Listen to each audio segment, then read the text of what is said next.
तुम्हाला वाटतं त्याचे मायबाप मेलेले असावे. असं नाही चालत आहे. आणि तुम्ही काय डोकेबाज पोरं आहेत रे. तुम्हाला सख्खी बहीण म्हणून नजरेत नजर घालून विचारते, काय डोकं आहे तुमचं?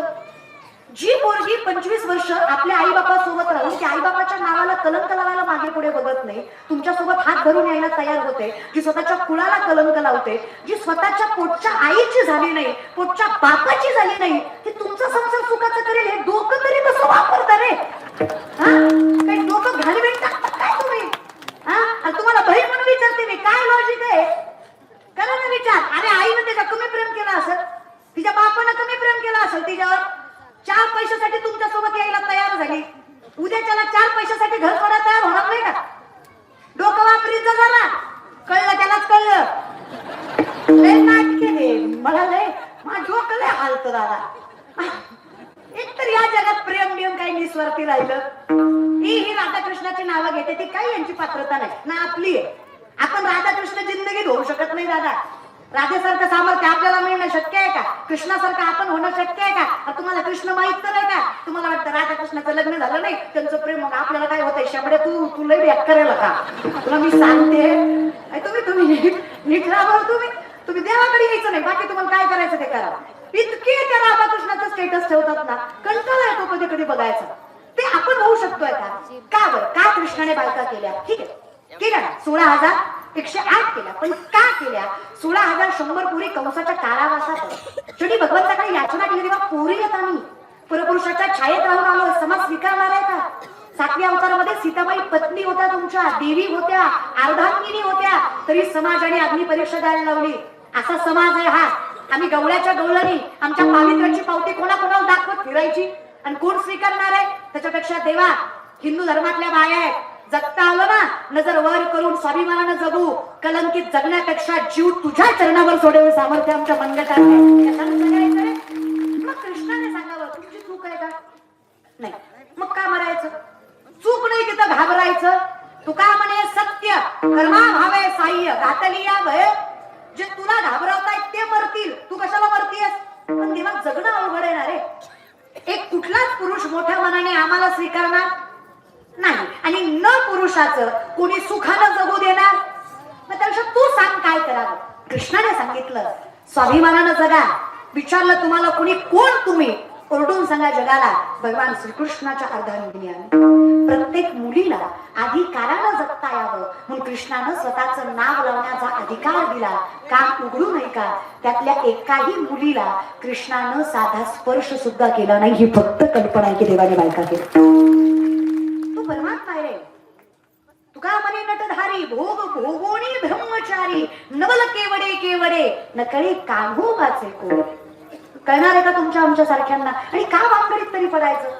जिथे आपला हात पोचत नाही तिथे आपण शांत बसायचं. संत आणि देव आपल्या कळायच्या बाहेर आहेत, आपण तसे नाही होऊ शकत. मग एवढंच करा, हेची भावी माझी आस, जन्मोजन्मी दासत्व स्वीकारू दे. तुझं नको मला अधिकार, तुझ्या रूपात मला गोडी लागू दे, तुझ्या नामात मला गोडी लागू दे, तुझं अस्तित्व नकोय मला. काय झालंय? आपण याशी आपण मानती महंतपण फुगती असाधारण गर्वे येणे. स्वतःच्या स्वतःलाच महंत मानणं ही कल्पना नाहीये का? कुठला तरी मोठा माणूस मी मोठा आहे असं म्हणतो का? आणि जो म्हणतो तो मोठा कसं काय? एखादा माणूस भर कीर्तनात आला, भर कीर्तनात येऊन साहेब होता तो काय वारकरी होता का? तो साहेब होता. त्याचे 2-4 कार्यकर्ते कानात येऊन म्हणले, ताई साहेबाचं नाव घ्या. हा ना, मग साहेबांनी सांगितलं ना कार्यकर्त्यांना, ताईंना सांगा मी कोण आहे. माझं त्या प्रत्येक साहेबाला उत्तर आहे, साहेब तुम्हाला जर सांगावं लागतंय तुम्ही कोण आहे, तर तुम्ही एकदा विचार करा तुम्ही कोण आहे. तुम्हाला सांगायला लागतं ना दादा. आमच्या कपाळाचा गंधन, गळ्यातली तुळशीची माळ बघितली की वेडा माणूस सुद्धा म्हणतो, अरे वारकरी आहे, जगाच्या पाताचा त्रास आहे. तुळशी माळ गळा, गोपी चंद्र टिळा, हृदयी कळवळा, म्हणजे सांभाळता आला. दुसऱ्याच्या वेदनात स्वतःला वेदना व्हावी तर तू वैष्णव आहे. एवढं सांभाळा ना, मग काय जात? विचारलं कृष्णाने अर्जुनाला, कशी काय झोप आली तुला? लक्षात आहे ना? लक्षात आहे का? फिरत जा पण येत जा. विचारलं कृष्णाने अर्जुनाला, कशी काय झोप आली तुला? तुझ्या काळजीत मी जागा. तू निश्चिंत झालास की रे बाबा. देवा तूच तर उत्तर दिलंस आणि तूच प्रश्न विचारतोस. तूच सांग ना कृष्णा, ज्याच्या काळजीत विश्वाचा मालक जागा, त्याला कशी झोप येणार नाही बाबा? तू माझ्यासाठी जागा ना. मी का निश्चिंत राहू नको? घालून या भार राहिलो निश्चिंती, निरविले संती विठोबासी. निर्वाणी गोविंद असे मागे पुढे, काहीच साकडे पडो नेदी. मग मला दुःख कसलं? माझ्यासाठी माझे चित्त तुझे, मी तुझा. हे सत्य मी एकदा स्वीकारलं की मला दुःख होत. पण जोपर्यंत मी हे सत्य स्वीकारत नाही की तू माझा आहे, तोपर्यंत मला कधीच कोणी सुखात नांदवू शकत. मग तेव्हा तू माझा होण्यासाठी माझी सगळ्यात पहिली पायरी सुंदरते ध्यान उभे. तुझं रूप गोड लागलं, कारण आपण प्रापंचिक आहे. एखादी गोष्ट आपल्याला सुंदर दिसली की आपण अट्रॅक्ट होतो, पटकन तिकडं जातो, आपली भावना तिकडं निर्मित होते. मग संतांनी डोळ्यातूनच विचार केला की माझ्या मनालाच तू इतका आवडलास की आता डोळ्याला तुझ्याशिवाय काही गोड दिसत, इतका देव गोड लागला पाहिजे. बस शंकराचार्यांचं मत आहे. तेव्हा इतकं गोड कोण?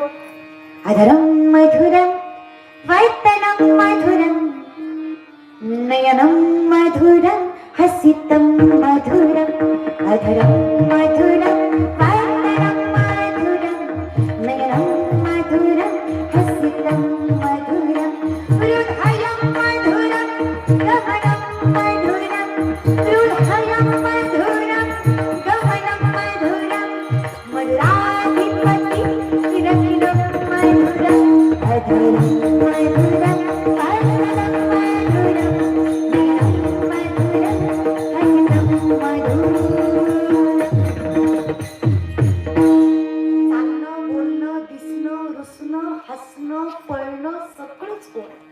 विचार केला.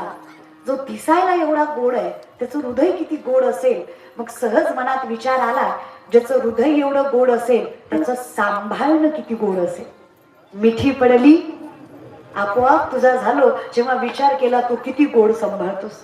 चोकोबांसाठी महार झालास, हृदयासाठी चांभार झालास, गुरुबांसाठी कुंभार झालास, नवरींसाठी सोनार झालास, नातांच्या घरी 36 वर्ष कावडीनं पाणी वाहिलंस, सखोबाईसाठी सखो झालास, जनाबाईच्या कवऱ्या थापल्यास, मुक्ताईंना समरूप केलंस, कानोपात्रेला पंढरीच्या गाभाऱ्यात जागा दिलीस, नामदेवरायाचा घास खाल्लास, तुकोबांचा गाथा तरवलास, माऊलींना भिंत चालवायला सामर्थ्य दिलंस. किती करशील विठ्ठला? अरे चोखोबाच्या बायकोसाठी बाई झालास, आमच्यासाठी आई झालास. एवढं सामर्थ्य तू दिलंस की रे विठ्ठला. साधावया भक्ती काज नाही लाज धरीत, मग दृष्टी न फिरे. जर तू सांभाळतोय तर राजयाची कांता, काय भीक मागे मनाची जोगे. अहो मी हवं ती करायला तयार आहे. नामा म्हणे केशवराजा, केला नियम चालवी माझा. मी बोलतोय तू करतोय, मी नुसतं मनावर हे होतंय, तू ते करून दाखवतोयस. वाऱ्या हाती माप चाले सज्जनाचे, कीर्ती मुख त्याचे नारायण. तू सत्य करतोयस रे आमचं बोलणं. तुका म्हणे मज बोलविता देव, आपुलिया बळे नाही मी बोलत. सखा कृपावंत वाचा त्याची, साळुंकी मंजुळ बोलत सेवानी शिकविता धनी. तुझ्यामुळेच चाललं ना ते सगळं. मग मी कशाला इकडे तिकडे पाहावं? तू आहेस की.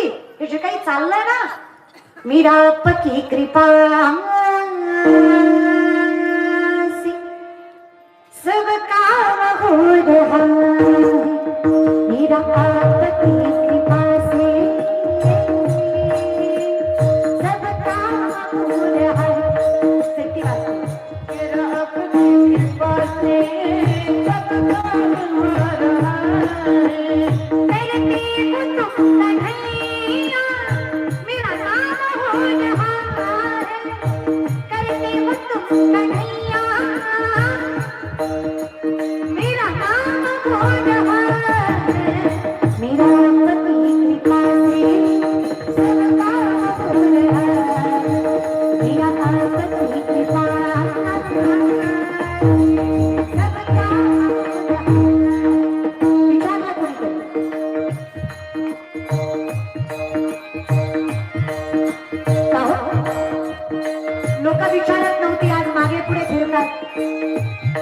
काल अपमान करत होती, आज ती सन्मान करतात. काय खबर करत नव्हतं, आता किती खबर करत नाही. एवढे पाय खेचले तुमचे तरी तुम्ही काही पडत नाही. आता यांना कोणी सांगावं तुमच्या तुमच्या सारख्याला पाय खेचून वैष्णवाचं काय होणार आहे? ज्याचा हात जगाच्या बापाने धरलाय तो कसा काय खचणार आहे? विठ्ठलाचा हात मस्तकावर लावून या हात कुरवाडला माझा सांगितली चिंता न करा. आता मी काय काळजी करू शकतो? पतवार की निगाही मेरी नाम चल रही है, हैरान है ज़माना मंजिल भी मिल रही है, हैरान है ज़माना मंजिल भी मिल रही है. करता नहीं हूँ कुछ भी, करता नहीं हूँ कुछ भी, फिर भी नाम बोल है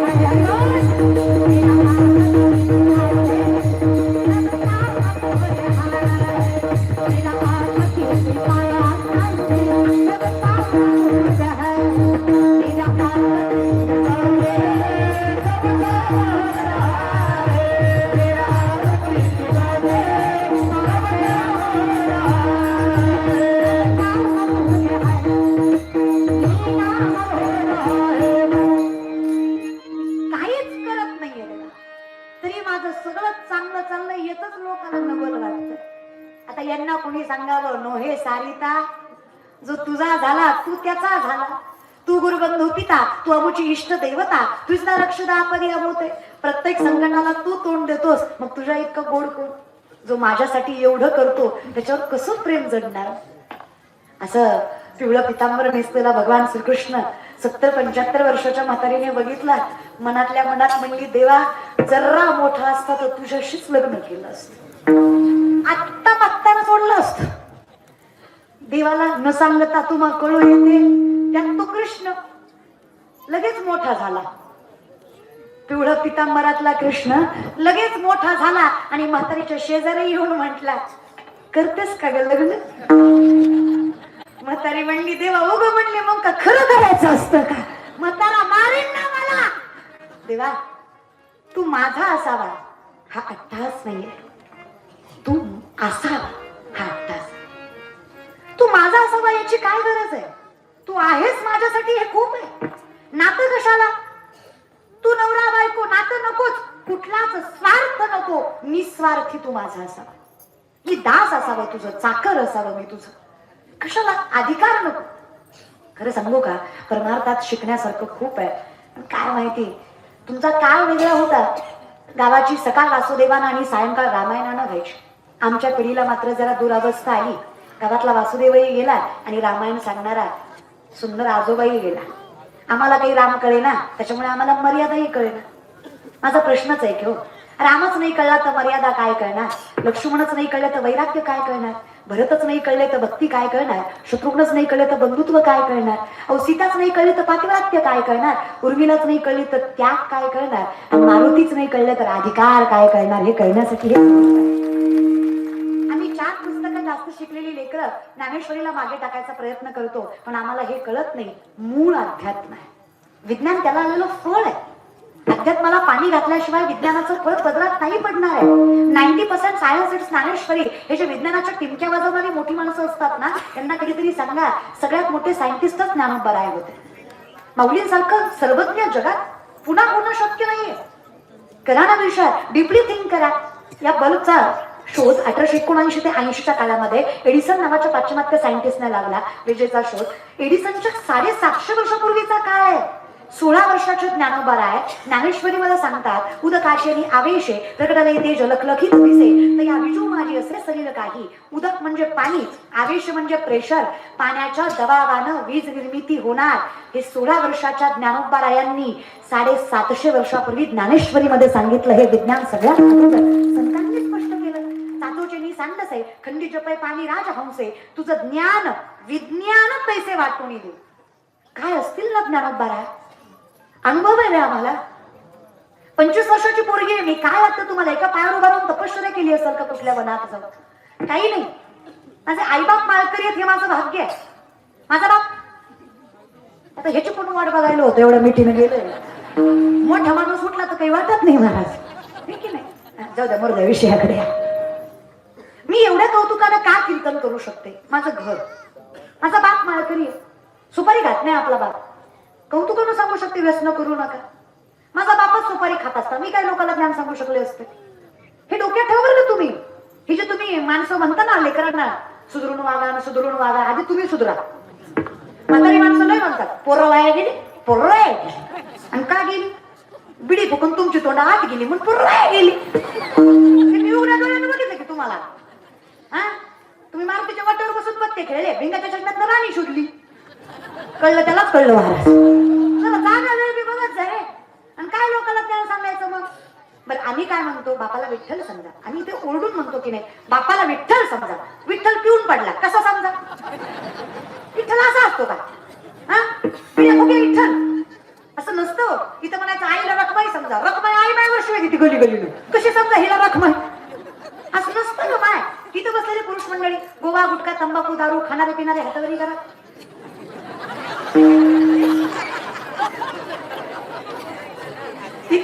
इतकी व्यसनमुक्त मुगळी आहे का? तेवढ्या टिंबा असताना भारी झालं असतं मुगळी महाराज. मुगळी आणि कर्नाटकाची नावं मला तर इतकी स्पष्ट घेताच येत नाही. तुमचा उच्चार आणि आमचा उच्चार वेगळा पडतो. मराठी उच्चार जरा वेगळा आणि तुमचा उच्चार वेगळाच आहे की नाही? त्याच्यामुळे हा बोला. एवढं निर्व्यसनी गाव आहे का? बर असं. चला लेकीला फसवाल पण बापाला, ह्या लेकीला फसवायचं सोपं आहे पण बापाला फसवायचं अवघड आहे ना. तो कृष्ण महाराज म्हणतात बघा, पाप करून पापी म्हणे सैरा मैरा पडतय काय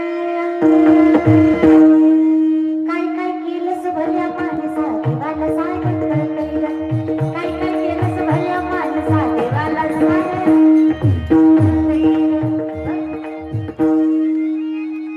कुणाचं वाटोळ केलं, कुणाचा बांध उकरीला, सगळं कळतं देवाला. देवा ते असं काय करायचं? लोक चांगलं म्हणतील म्हणून चांगलं वागू नका. लोक कशाला चांगलं म्हणत नाही. लोक चांगलं म्हणतील म्हणून चांगलं वागू नका. चांगलं वागणं तुम्हाला समाधान देत आहे म्हणून चांगलं वागणं जे आयुष्य सुखकर करतंय तुमचं, त्याच्यासाठी देवाचं नाव घ्या. कुणीतरी म्हटलं जर देवाचं नाव काहीच परिस्थिती बदलत नाही तर देवाचं नाव घ्यायचं कशाला? काम उघडू नये का? परिस्थिती बदलण्यासाठी देवाचं नाव घ्यायचं नसतं.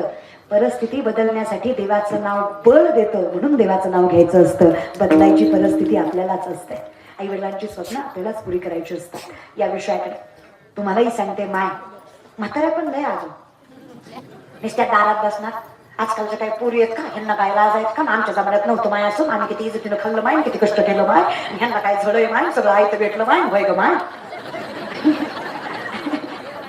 आय विल एक्सेप्टेड, मान्य आम्हाला. तुम्ही खरंच मागच्या पिढीने फार सहन केलंय, त्यात काही विवादच नाही. मागच्या माणसांनी सहन केलं म्हणून आम्हाला सुखाचे दिवस आले हे देवाच्या दारात मान्यच करावं लागेल. हे प्रत्येकालाच मान्य करावं लागेल. खरंच तुम्ही सहन केलं पण तुम्ही थोडा धीरही धरा. हे उतरते वयामध्ये चुकीच्या गोष्टी करू नका. यांना कुठल्या नावलौकिकाची गरज नाहीये. जगाचा बाप ज्यांच्यासाठी अवतारित होतोय. आणि इथे सूर्याला ग्रह नाही, चंद्राला दाग आहे, पण वैष्णवच एक आहे जो परिपूर्ण आहे, ज्याच्यासाठी जगाचा बापही अवतार घ्यायला तयार आहे. असं तेच त्या वैष्णवाचं आहे. त्याला वेगळं काही करायची गरज नाही लागत आहे. त्यामुळे विनंती आहे, ऐकताय ना? फार आहे, दिसलं नाही तरी हरकत, कारण जी ताकद श्रवणात आहे ती दृष्टीत नाहीच आहे. ज्ञानोबाराय म्हणतात, खेचरांच्याही मना आणि सात्विकाचा पाना श्रवणाने सुमना समाधी जोडे. समाधीची ताकद श्रवणात आहे. सर्व सुखाचा अधिकार श्रवणात आहे. तरी अवधान ऐकले दिजे मग सर्व सुखाची प्राप्त होई दे. हे प्रतीक योत्तर माझे उघड आहे का? ज्ञानोबाराय म्हणजे शब्द देतो, फक्त कान देऊन ऐका, सगळ्या सुखाचा अधिकारी व्हा. पण त्याच्या पलीकडं जाग्यावर मोक्ष आहे. पैसा मनाचा मारू न करता आणि इंद्रिया दुःख न देता इथं मोक्ष असे आयता. श्रवणाची माझी फक्त ऐका. पण विनंती आहे, तुम्हाला ऐकण्यासाठी तुमची स्थिती स्थिर असणं फार गरजेचं आहे. त्याच्याशिवाय मलाही कीर्तन करता येणार नाही आणि तुम्हालाही ऐकता येणार. पण माझी विनंती हात जोडून तुम्हाला सगळ्या मुगळीकरांना की तुम्ही फक्त शांत राहा. जागा जिथे असेल तिथे ऍडजस्ट करा. अट्टास फार करू नका. आणि माय मावल्या जरा करा की काय ऍडजस्ट. मला बायकांचं लय कौतुक वाटतं, मैत्रिणीलाच जागा देतो. दुसरी जमतच नाही त्यांना आणि मैत्रिणीची जागा धरतात. माझं काही धुमत नाही त्याच्यावर, पण मैत्रिणीला म्हणायचं मी तुझी जागा धरली होती, आता माझ्या मड्या संग तू आली पाहिजे तर मी जागा धरणार. येणार आहे का मड्या संग तुमच्या? तुमच्या दोघीचं मड आहे का? मग एवढा काय हट्ट करतात, तू बस तिला बसू देऊ नको, असं काही सारखेच आहे. आपली आपण करा सोडवणं, आपला आपला विचार करायचा नाही इथे. पण भारतात बरं का, इथे लढवायचं पण तेही माया मोहांना. त्या सगळ्याचा त्याग करून फक्त देव माझा मी देवाचा एवढं एकटे पण पाहिजे, तर तुम्ही स्थिर होणार आहात, स्थित होणार आहात, लक्षात घ्या. पण विनंती आहे, अखंडितपणे जगद्गुरु तुकोबाराय अभंगामध्ये जगाच्या मालकीच्या आवडीचं सामर्थ्य सांगतात. जगद्गुरु तुकोबाराय म्हणतात, देवा तुला पाहिलं आणि पुन्हा माझाच मी राहिलो नाही, याची तुला माझे गेले खरं कोणी. ही अवस्था झाली तर नाथ बाबांच्या मतानुसार चरणी जगन्नाथा चित्त गेले. मग काय अवघेची त्रैलोक्य आनंदाची आता सर्व सुखाचा अधिकारी झालो. तुझं नामस्मरण करावं, सदा नामघोष करू हरी कथा, येणे सदा चित्ता समाधान, सर्व सुख ल्यालो सर्व अलंकार. आणि जो सर्व सुखी आहे, लक्षात ठेवा, तो जगाच्या मालकाचा कृपांकित आहे. हे 3 गोष्टींवरून ओळखलं जातं. एक तर तो शांत असतो, दुसरा तो स्थिर असतो, आणि तिसरं तो झालेल्या गोष्टीचा विचार करत, म्हणजे माघारी बघत. पण तुकोबारांचा शब्द आहे, मागे झाले पाहू नका, पुढे जामीना आहे तुका. जे झालं ते झालं आयुष्य. काही चुकलं असेल, काही चांगलं असेल, काही मिळालं असेल, सगळं सोडायचं. चांगलं वाईट दोन्ही विषय तो त्यांचा झाला. नारायण मग नावडे जनताना माता पिता. पण एवढा विश्वास कसा काय निर्भय झाला? तुम्ही एवढे निर्भय, एवढे निश्चिंत कसे झालात? त्याचं कारण आहे, नोहे सारिता जगाच्या बापाने वेगळं नाही ना केलंय, एकरूप करून घेतलंय. अजून सोपं सांगायला गेलं तर देव पहावया गेलो तेथे, मग काय अवघाची संसार सुखाचं करीन. आमच्यासारख्याला दुःख काय तुझं पाहता? तुला पाहिलं आणि मी तुझा झालो चैतन्यमय झालो, तुझ्यात आणि माझ्यात अंतर राहिलं नाही. आता जीव दिला पायातळी, काळालाही हरवायची ताकद वैष्णवात आहे. काळाचेही काळ लढीवाळ, लक्षात घ्या, ही सामर्थ्य त्या वैष्णवात आहे. आणि हे वैष्णव होण्यासाठी सगळ्यात पहिला जो मार्ग आहे तो रूप पाहता. या डोळ्याला तो देव गोड लागला पाहिजे. कारण आपण काल्पनिक माणसं आहे. तुम्हाला सत्य सांगते, आपल्यात सत्य काहीच नाही. इथे सत्य एकच आहे, सत्य तू विठ्ठला. बाकी सगळं जगत भास आहे.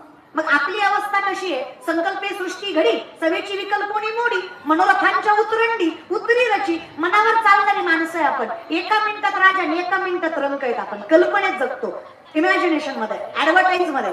तुम्हाला सोपं उदाहरण सांगते. कुठल्या ग्रंथात लिहिलं होतं दिवाळीत मोती साबण वापरायचा? हे उदाहरण बघा, कुठे लिहिलंय का? कुठे नोंद आहे का? अधोरेखित आहे का? अंडरलाईन आहे का? नाही. दिवाळीत मोती लावला नरकात जाशील असं काही. तरी सुद्धा मुगळीकर 99% महाराष्ट्र दिवाळीला साबण कुठला आणतो? मा 2 महिने आधीपासून जाहिरात असती, उठा उठा दिवाळी आली, मोती सणाची वेळ झाली. दिवाळी आताची आहे नाही ना? तुम्ही दिवाळीचा विचार केलाय का? आणि माझी विनंती आहे, हो हसू वाटलं हसा, त्याला काही जीएसटी नाही, मोफत आहे, विदाउट गव्हर्नमेंट सेल्स टॅक्स. आणि कुणी गेलं तरी आपण दुःख करायचं कारण नाही. मला माहित आहे अजित पवार गेले, पण तुम्ही कशाला टेन्शन घेता? तुम्ही नका घेऊ महाराज. त्यांचे घरचे हसले, तुम्ही कशाला करता? केलाय का विचार तुम्ही ह्या गोष्टीचा? 18 कारखान्याचा मालक गेला, पाठीमागं बसून सखी काकू हसत होती, आपण दुःख करण्यात मजा नाही ना? अरे ज्यांच्यासाठी आयुष्य पणाला लावलं ते कुटुंब हसत होतं, आणि ज्या लोकांसाठी थोडं फार काम केलं ती माणसं रडत होती. हेच कलियुग आहे, हीच कल्पना आहे, हेच सत्य आहे. इथे कोणी कोणाचं हे थोडं डोक्यात घ्या, म्हणून आनंद घ्या बाबांनो. विनंती आहे माझी, तुम्हालाही माय हसू वाटलं हसा, रडू वाटलं रडा, नाचू वाटलं नाचा. आता एखादी म्हणून नाचले असते ग, पण ज्याच्या समोर गाठ बांधली तो गुणाचा नाही ना. त्याला जर चुकून कळलं नाचत होती तर घरी गेले गेले कीर्तन घेईल माझं. घरी गेल्या गेल्या म्हणजे लय संती नालती म्हणतात तुझ्या अंगात, तू ये घरी तुझी महाराजांकडे तो नाचत होती. जगाचं जरा अवघडच आहे, मलाही नवलच वाटतं. माझ्या ज्ञानोबा म्हणतात ते खोटं नाही. जगी आवडण्याची करावी, संबंधे सोयेची न धरावी, ऐसी ऐसी जीवी चाल बहू. माऊली म्हणजे मला फार आवडतं लोकांनी वाईट म्हटलेलं, कारण जोपर्यंत लोक त्रास देत आहेत तोपर्यंत देवाशिवाय आपलं कुणी नाही याची जाणीवपूर्वक जाणीव राहते. आणि जेव्हा लोक कौतुक करतात त्यावेळेस सगळ्यात पहिल्यांदा अहंकारात देवपणच विसरलं जातं. त्याच्यामुळे माझी विनंतीच आहे, लोकांनी नाकारावं आणि जगाच्या बापानं स्वीकारावं असं आयुष्य वैष्णव. खरं कुणाला म्हणायचं तो स्टेबल आहे, स्थिर आहे, मनतोनी नवनीता, पैसे घे अनंता, माया व्यर्थ कथा सांडी मार्ग. तुका म्हणे नाही चालत तातडी, प्राप्त काळ घडी आल्या विन. आपलं आयुष्यातही हेच चुकतं दादा. आता बरीच तरुण मंडळी कीर्तनाला उपस्थित आहे. प्रत्येक लेकराला वाटत असेल कष्ट तर मी फार करतोय पण जगाचा बाप देत नाही, असं शक्यच नाही. बरं तुम्ही कष्ट करा पण जगाच्या बापाने नये असं नाही. जगाचा बाप देतो पण जरा कष्ट करू देतो. त्याचं कारण आहे कष्टानं मिळालं की किंमत राहते आणि असंच मिळालं की माणूस अहंकार केल्याशिवाय मग मिळू द्या ना कष्टाने. तुम्ही शेतकरी आहे, तुम्हाला एरंडाचं झाड माहितीये? हा माहितीये ना, बोलायचं. वाटलं तर कीर्तन झाल्यावर तुमच्या पुढच्यांना मी 200 देते, तुम्ही बोला बाबा. मला चांगलं माहित आहे आजकालची माणसं घेतल्याशिवाय बोलत नाही मला. आजकाल सवय लागली. आता उद्या रिझल्ट आहे, बरं आहे तुमचं, बरं आहे ना? नाही तुमचं नाही, आमच्या महाराष्ट्रात आहे. सॉरी, मी लक्षातच नाही मी कर्नाटकात आहे. मी म्हणते महाराष्ट्र आमचा उद्याच्याला रिझल्ट आहे ना, पंचायत समिती. हा भारी आहे, पण काही म्हणा लोकांना नावं ठेवणारे आम्ही पण कधी स्वतःचा विचार करत नाही. यहाँ कोई मरे वोटो के लिए पर कोई मरे नोटो के लिए. लोकांना नावं ठेवायला आपला अधिकार हवा की नको? आपण कुठे शाणे आहोत? यहाँ कोई मरे वोटो के लिए पर कोई मरे नोटो के लिए. भगत सिंह सुखदेव भी सोचते होंगे हम भी मरे किन हरामजादों के लिए. तरी कुणासाठी बाबा? ज्यांच्यासाठी गेलो त्यांना तीळ मात्र कदर नाही आमची. त्यांना फक्त माझी गाडी, माझी माडी, माझी दाढी, माझी बॉडी, माझ्याच बायकोची गलगल साडी पेटलं तरी चालतंय. कसला देव देश धर्म राहिला? नवल वाटतं मला माऊली. कशाचं? साधाच प्रश्न आहे माझा तुम्हाला. कीर्तनाला बसलेले मायबाप, चला घरातला बाप कळला नाही, पंढरीचा बाप कळेल ही अपेक्षा ठेवणं चुकीचं नाही का? चला घरातलीच माय कळली नाही, त्याला पंढरीची माय कुठल्या श्लोकात न कळणार आहे दादा?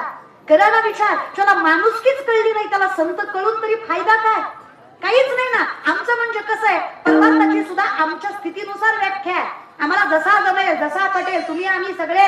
आमचा परमार्थ म्हणजे सोमवार गुरुवार खात नाही, बाकी दणकावून घालतो.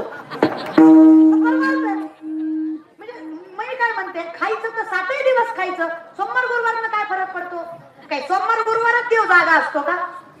आकारात खायचं आणि श्रावणात पाळायचं. महादेवाला गटारी आमोशा दिसत नाही का? महादेवाला माहित नाही. तुम्ही मला काही म्हणा, या वर्षी फार आनंद झाला. 31 डिसेंबरला एकादश होती. मला असलं भारी वाटलं महाराज जिंदगी देऊ. म्हणलं देवा तू हाय रे, तू काही म्हण, तू आहेस म्हणलं विठ्ठला. काय लोकांची फजिती दादा. 31 डिसेंबरला एकादश आणि 1 तारखेला गुरुवार. बस बोंबलत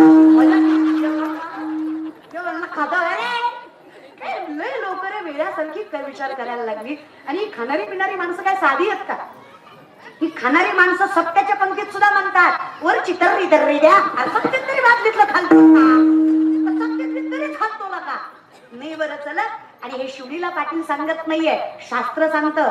आपल्या हिंदू धर्मात, सनातन धर्मात 7 गोष्टी निषेध आहेत. कर्माचे 5 प्रकार: नित्य कर्म, नैमित्तिक कर्म, प्रायचित्त कर्म, काम्य कर्म आणि निषेध कर्म. निषेध म्हणजे जे करायचंच नाहीये. नित्य हरिपाठ, काकडा हे नित्य कर्म झालं. नैमित्तिक आता जे करतोय निमित्तानं केलेलं कर्म. प्रायचित्त आपल्याकडनं जे चुकलंय त्याच्यासाठी आपण जे साधना करतो ते प्रायचित्त कर्म. काम्य कर्म पोटासाठी आपण जे व्यापार शेती करतो ते काम्य कर्म. आणि निषेध कर्म, निषेध म्हणजे जे करायचं नसतं. 7 गोष्टी आपल्या हिंदू धर्मात केल्या की त्या माणसाला मोक्ष नाही. कुठल्या 7?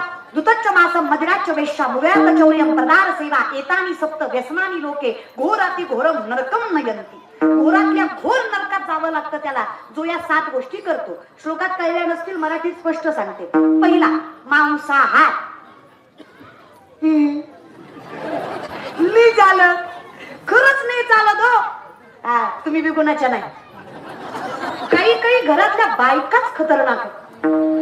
काही घरातली बाईच म्हणते, रविवार आज आणा की पिंट्याला आवडतंय, मी चांगलं करते. बरं तुझ्या हाताला हेच चांगलं जमत, दुसरं काय टोचत आहे. आणि पुन्हा म्हणायचं नाही ग देवाने वाटोळं केलं. आता बायका ऊर फार बडवतात, देवानं माझं वाटोळं केलं. देवानं, देवाचा काय संबंध आहे? कर्मानं केलं ना ग माय. मला उत्तर द्या तुम्ही. शेवटची ज्ञानेश्वरी कधी वाचली ग? शेवटचा हरिपाठाचा अभंग कधी तोंडात आला? निस्वार्थी देवाच्या दर्शनाला शेवटचं कधी गेलात ग? अगं भजन करताना निस्वार्थी भावनेनं शेवटचं कधी केलं? लोकांविषयी शेवटचा चांगला विचार कधी केला? अगं लोकांचं मरू द्या, स्वतःच्या सासूविषयी शेवटचं चांगलं कधी बोललात ग? देवानं चांगलं करायला कसा देव चांगलं करेल बरं? तुम्ही काही चांगलं वागायला नको बरं. परमार्थ केला तोही स्वार्थापोटी. नवरात्राची उपवास, दसऱ्या दिवशी बोकड, देवी कुपती म्हणा त्यात घालून हाणलं पाहिजे का तुम्हाला? पहिलं तर सांगणारा हाणला पाहिजे. जयाचे आहिक धर नाही, तयाचे परित्र पुससी काही. ज्ञानोबा स्पष्ट म्हणतात, अरे जगणं तर सुधरवा. पुन्हा परमार्थाचं बघा. आहिक म्हणजे जगणं, धड म्हणजे कमीत कमी. जगणं तर धड करा. जयाचे आहिक धड नाही, तयासी परित्र पुससी काही. त्याला मोक्ष विचारताय तुम्ही? शक्यच नाही ना दादा. बरं जगद्गुरु तुकोबराय म्हणतात, नेने फुंको कान नाही एकांतीचे ज्ञान. हा परमार्थ नाहीये. देव नाही भेटला तरी हरकत नाही, कान उघडून ऐका, काही त्रास होत नाही. देव नाही भेटला तरी हरकत नाही, फक्त भलता देव भेटाय नको, लय त्रास होतो. कल्पनेची बाधा ही संत मंडळी. तुझं पाहता कल्पनेत आयुष्य गेलं तर दुःखदायक होणार. त्याच्यामुळे सत्य पांडुरंग स्वीकारा. नमो विश्वरूपा विष्णू माय पापा अपार अमो पाप पांडुरंगा. तू निर्मित आहेस. ममे वंश जीव लोके जीव भूता सनातन मन षष्टानी इंद्रियानी प्रकृती स्थानी कर्षती. अंशच तुझा आहे देवा. तुला नाकारणं म्हणजे किती मूर्खपणाचं लक्षण आहे. आजकाल शिकली सवरलेली माणसं आम्हाला म्हणतात, I don't believe in God. Okay, no issue, it's your call. English is only language. 15-20 दिवस स्पोकन क्लास घेतला, फ्लुएंटली इंग्लिश बोलता येईल तुम्हाला. पण पिढ्यानं पिढ्या गेल्या तरी ज्ञानेश्वरी पदरात पडायला प्रारब्ध प्रबलच लागेल तुम्हाला. ते कोणाचंही काम नाही, त्याला पूर्वजन्मीची पुण्याईच लागेल. बहुत सुकृताची जोडी म्हणून विठ्ठली. उगाच देव नाही आवडत आहे, खरंच नाही. फार प्रारब्ध प्रबळ लागतं देव आवडायला. त्या लेकराच्या पदरात जर परमात्म्याचं नामचिंतन पडतंय ना, त्या आई बापाची पुण्याई आहे, सामर्थ्याने. तुम्ही आज सप्ताह करताय मारुती महाराजांच्या नामाने, त्यांच्या कृपा आशीर्वादाने. तुम्ही आशीर्वाद देताय ना कोणाचा तरी, संतांचे आशीर्वाद लावताय, मग सप्ताह करताय. आणि कौतुक आहे तुमचं मुगळीकर. सप्त्याचं 2रं वर्ष आहे, पण असं वाटतंय गेली कित्येक पिढ्या तुम्ही सप्ताह करताय तेवढ्या सुंदर पद्धतीने. 2 वर्ष जर तुम्ही एवढं सुंदर नियोजन करताय ना, तर मी विचार करते 200 वर्षात तुमचा सप्ताह कुठं असेल दादा, काय सामर्थ्य असेल तुमच्या सप्त्याला. भाग्यवान आहे. आज तुमच्याच गावाचं कौतुक केलंय. वाज गाव गडायला कशात बी कोण कुंचितपणा आहे. तर मन मोठं करीत जा. हा, ह्यांच्या टाळ्या सुद्धा उपकार आहे. धर घे धर घे थोडी अगदीकता असू द्या. आणि माणसं आहे ना, म्हणजे माणसं बसताना अशी बसतात एकदम ऍटक. तुम्ही गोड बसलाय, तू बोल मी हाय, तू बोल मी बसलोय, तू बोल मी हाय, तू आहे तू बोल. येणार नव्हतो मी, तुझं नाव ऐकून आलोय, बघतोय कशी करते बोल. काय करायचं, I am good for nothing रे. मी नसल्यापेक्षा असलेलं बरं असा विषय. पण एक नक्की सांगेल, माझ्या वडिलांसारखे आहात, भावासारखे आहात, आईसारखे आहात. पोटच्या पोरीचं भाषण चुकलं तरी टाळ्या वाजवतात, हो की नाही? का बरं? पोटची आहे, रक्ताची आहे, नात आहे. तसंच आहे हो. ज्या दिवशी पोटच्या पोरीत आणि व्यासपीठावरल्या पोरीत फरक वाटणार नाही, त्या दिवशी कीर्तन नाही कळलं तरी विठ्ठल दारी नांदल्याशिवाय राहणार नाही. हे सामर्थ्य तुमच्या नजरेत करे. हेच तर सांगतोय. तुझं पाहता तू एका विशिष्ट ठिकाणी नाहीये. मला माहित असावं, शास्त्रवेद पाठ केले म्हणजे ज्ञानी होईल असं नाहीये. लाखो वर्ष तपश्चर्या केली म्हणजे श्रेष्ठ भक्तत्व मिळेल असं नाहीये. माझं ज्ञानोबा सांगतात, जेव्हा प्रत्येकात मला वासुदेव दिसेल त्या दिवशी सगळ्यात मोठा ज्ञानी मी असेल. ही सामर्थ्यता माझ्याकडे असतात. हे समस्त ही वासुदेव आईचा पतिकिरसाचा ओतीला भाव, तो भक्ता माझी राव आणि ज्ञानी तोची. तोच श्रेष्ठ भक्त आणि तोच ज्ञानी आहे, ज्याला जगाच्या मालकाला सगळीकडे पाहता येत आहे. सर्वागती राम अहम वैश्वानरो भूत्वा प्राणिनाम देहमाश्रित प्राणापान समायुक्त पच्चमण्यम चतुर्विध. चालवणं बोलवणं सोड रे अर्जुना, सूक्ष्मता लक्षात घे. अन्न पचवणारा जठरामधला अग्नी सुद्धा नाहीये. पंचमहाभूत मी अनुरेनो, मी सुरुवात मी शेवट मी अनंत काल मी. नाकारतोयस कोणाला, तर लपतोयस कोणापासून? नाही चालत. आपल्या कधीच जगाच्या मालकाला एका विशिष्ट ठिकाणी बघणं नाहीये. मग काहीतरी माणसं म्हणली देव जर सगळीकडेच आहे, माणसं म्हटली देव जर सगळीकडेच आहे. बिचाऱ्या कॅमेरावाल्याचं लय अवघड असतं. त्या जगाचा फोटो काढतो पण त्यांचाच कुणी काढीत नाही. मारण्याची महाराज काही काही कीर्तनकार शूट करू देत नाही, जी करू देतात त्यांना माणसं बसू देत नाही. महाराज खतरनाकच पॅटर्न आहे. बिचाऱ्यांचं नावच आहे ना कॅमेरा. कळलं त्याला, कळलं महाराज. केशव बाबा सांगतात क्या मेरा सब तेरा, क्या मेरा म्हणून बसू द्या महाराज. तुम्हाला ऐकता येते हरकत नाही. या विषयाकडे सामर्थ्य आहे. माझी नजर एवढी प्रबळ आहे देवा, तू सुंदर आहेस यात वादच नाही. देवा इतकं सुंदर विश्वास. पण लक्षात घ्या, बोलणारे तुकोबार आहे, ते बाह्य अंगाने सुंदर म्हणत नाहीये देवाला. किंवा एका काल्पनिक ठिकाणी जगद्गुरु तुकोबराय देवाला बाह्य अंगाने सुंदर म्हणणं हे संतत्वाला शोभणार नाहीये. आपण सुंदर कधी म्हणतो, अंगकाठी चांगली पाहिजे, रंग गोरा पाहिजे, व्यवस्थित जिथल्या तिथे नाक डोळे पाहिजे, तो व्यक्ती सुंदर. पहिल्याच कॅटेगरीमध्ये देव बसत नाही. देव गोरा नाही, देव कसा सावळा आहे. तरी सुद्धा आवडे हे रूप गोजिरे सगुण पाहता लोचन. मी तुझ्याकडे का बघून सुखावलो जातोय? तुझा स्वभाव माझ्या विठोबाचा कैसा प्रेम भाव आपणची देव होय गुरु. मला माहित आहे सर्वस्वी तुझं, तू माझ्यासाठी केलंयस. मला माहित आहे तू माझ्यासाठी काय करतोयस. मला तू आवडतोयस. लक्षात ठेवा, तू सुंदर आहेस म्हणून तू मला आवडतोयस असं नाहीये. मला तू इतका आवडतोयस की तुझ्या इतकं मला सुंदर काहीच दिसत नाही, ही माझी आवड आहे. तुकोबरायचं मत. कारण मी कुठेही पाहिलं विठ्ठल जळी स्थळी रीता ठाव नाही आजिम्या दृष्टीने विठ्ठलाची. जर मला जिकडं बघेल तिकडं तूच दिसतोय तर मला दुसरं कसं काय दिसल? आणि जर दुसरं काही दिसतच नाही तर गोड कसं लागल? कारण मी कोणातही बघितलं, मी माणसात बघितलं विठ्ठल दिसला, मी रेड्यात पाहिलं विठ्ठल दिसला, मी गाढवात पाहिलं विठ्ठल दिसला. जर मला सगळीकडेच विठ्ठल दिसतोय तर मला दुसरं कसं काय आवडेल? आणि जर मला तूच आहेस तर मला माहित आहे आता मागे बघण्यात मजा. कारण तू आहेस, मागे पुढे उभा आहे, माझ्या मागच्यांसाठी तू आहेस ना. पितामह भीष्माने वचन घेतलं, काही झालं कृष्ण मी अर्जुन नाही सोडणार आहे. देवाला चिंता वाटायला लागली अर्जुनाची. अर्जुनाला जागा करायला भगवान त्यांच्या कक्षामध्ये गेले. अर्जुन डाराडोर झोपलेला, कसलंच भय नाही, कसलीच चिंता नाही, कसलीच काळजी नाही, निशंक निर्भय. देवाला नवल वाटलं. देव म्हणला वेडायस का? उठ बाबा, जागा हो. विश्वातलं सगळ्यात मोठं युद्ध लढायचंय तुला, मला नाही. चतुरंग सैन्य त्यांच्याकडे, तुझ्यापेक्षा दीडपट मोठं सैन्य आहे त्यांचं. शस्त्रबल, मनुष्यबल, धनबल सगळंच त्यांच्या पदरात. कशाच्या विश्वासावर एवढा निश्चिंत झालास रे बाबा? हा, एवढं स्थैर्य, एवढं धैर्य आलं कुठून तुझ्यात? एवढं बळ बांधलंस कसं? इथं इलेक्शन लोकांचा झोपा हल्ला नाही. आणि कशा लागतील तरी म्हणा, पलंग सुद्धा सासऱ्याच्या पैशाचा आहे, झोप तरी कशी लागल? स्वतःच्या कष्टाचं काही नको का? पोरगी म्हणून लय वाईट वाटतं दादा मला. पलंग सासऱ्याचा, कपाट सासऱ्याचं, टीव्ही सासऱ्याची, फ्रीज सासऱ्याचा, भांडे सासऱ्याची, गॅस सासऱ्याचा, काम कराय पोरगी सासऱ्याची. आणि मग तुम्हाला काय न्याय आहे पण जगाचा? हा, बरं कुठल्याच हिंदू धर्माच्या ग्रंथात हुंडा पद्धत नाही बरं का, ती तुम्हीच काढली. आणि तुम्हाला मग सांगते माय, ज्या पुरुषाला बाईचा पैसा वापरायची सवय लागली ना, ते घर कधी सुखानं नांदू शकत नाही. हे मी नाही सांगत आहे. उत्तमम सर्जितम कष्टम मध्यमम पितुर्जितम अधम भातृवित्तच्च स्त्री वित्त आत्माधम. जो स्वतःच्या कष्टावर जगतो ना, त्यांना आरती शिळी खाऊ द्या, पण देवाच्या दारात तो पुरुषोत्तम मानला जातो, उत्तम पुरुष मानला जातो. जो बापाच्या इस्टेटीवर राईट करतो ना तरुण मंडळी, तो मध्यम आहे. तो बी का फक्त घरताना गाटका. जो भावाचं खातो ना तो आधम आहे, आणि जो बायकोचं खातो तो आदमाधम आहे. त्याला जिंदगीवर आहे महाराज. हे शास्त्र सांगतंय, शास्त्र खोटं बोलत. ज्यानं बायकोचा रुपये घेतला त्याला भोगावंच लागतं महाराज. हा, तरीच तुम्हाला झोपा नाही त्या नसतं रे. बरं झालं गेलं, सोडा आता. इथून पुढे तरी हुंडाई आपल्या घरात येतात कामा. सासरवाडीतनं रुपया सुद्धा नाही आला पाहिजे. ट्रॅक्टर तर लय लांबची गोष्ट आहे. रुपया म्हणलं मी महाराज, लय अवघड आहे लोकांचं. तुम्हालाही सांगते मला, लेख म्हणून सांगा.